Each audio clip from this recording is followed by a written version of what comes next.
केंद्र सरकार के बजट को छत्तीसगढ़ के मंत्रियों ने निराशाजनक करार दिया है। छत्तीसगढ़ के अलग से कोई घोषणा नहीं होने को लेकर भी केंद्र सरकार पर निशाना साधा। मंत्री रविंद्र चौबे ने कहा कि सबको बजट से काफी उम्मीदें थीं, लेकिन बजट में कुछ नहीं है। इसके अलावा मंत्री शिव डहरिया ने कहा कि बजट में किसी भी वर्ग का ध्यान नहीं रखा गया। वहीं मंत्री कवासी लखमा ने इसे अमीरों और उद्योगपतियों का बजट बता दिया। बजट से पूरे देश के बहुसंख्यक वर्ग को, विशेष रूप से सामान्य वर्ग, मध्यम वर्ग और गरीब लोगों को बहुत ज्यादा उम्मीदें होती हैं। लेकिन हमने देखा इस बजट में ऐसा अतिरिक्त कोई योजनाएं या लाभ के संदर्भ में आदरणीय केंद्रीय वित्त मंत्री जी ने कोई बात नहीं करी।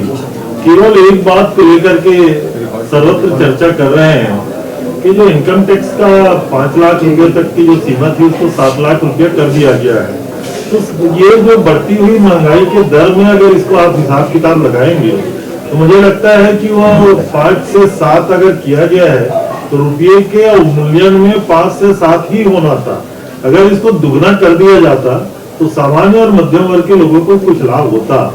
दूसरा, मैं कृषि के क्षेत्र में कुछ ज्यादा ही हम लोगों का छत्तीसगढ़ का इंटरेस्ट रहता है।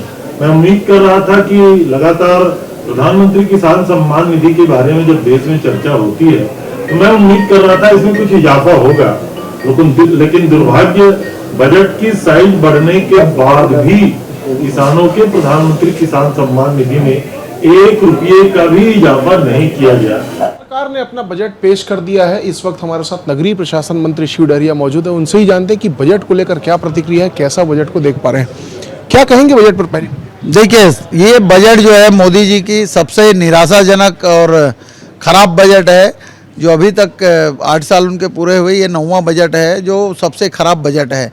इसमें आप देख लीजिए, देश रक्षा की बात बड़ी बड़ी करते हैं, लेकिन डिफेंस सेक्टर में भी एक भी पैसे का विशेष प्रावधान नहीं किया गया। ये बजट जो है महंगाई बढ़ाने वाला है। महंगाई कम करने के लिए कहीं कोई प्रावधान नहीं है।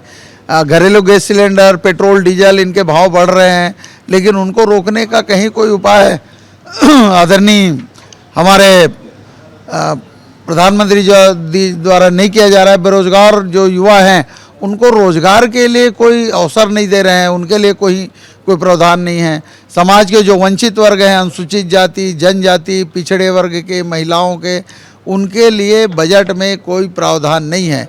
ये बजट जो है, बड़े लोग हैं जो अडानी, अंबानी और जो बड़े उद्योगपति हैं उनके लिए बजट है।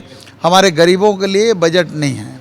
ये बजट बहुत ही हमारे छत्तीसगढ़ के लिए और पूरे देश की जनता के लिए निराशाजनक है। चुनावी बजट के रूप में भी पेश करने की तैयारी थी, क्योंकि 2023 और 2024 में बहुत सारे राज्यों में चुनाव है और 2024 में तो देश का भी चुनाव है। कितना नंबर देंगे?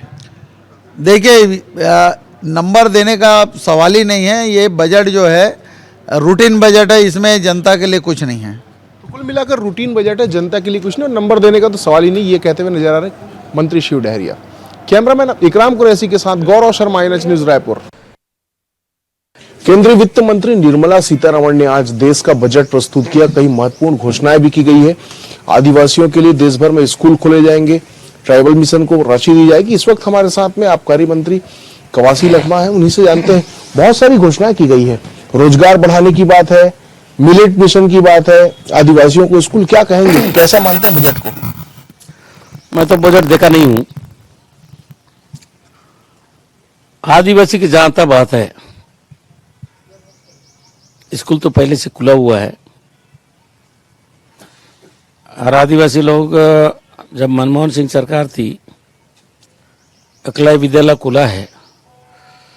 अभी आश्रम चल रहा है बस्तर में।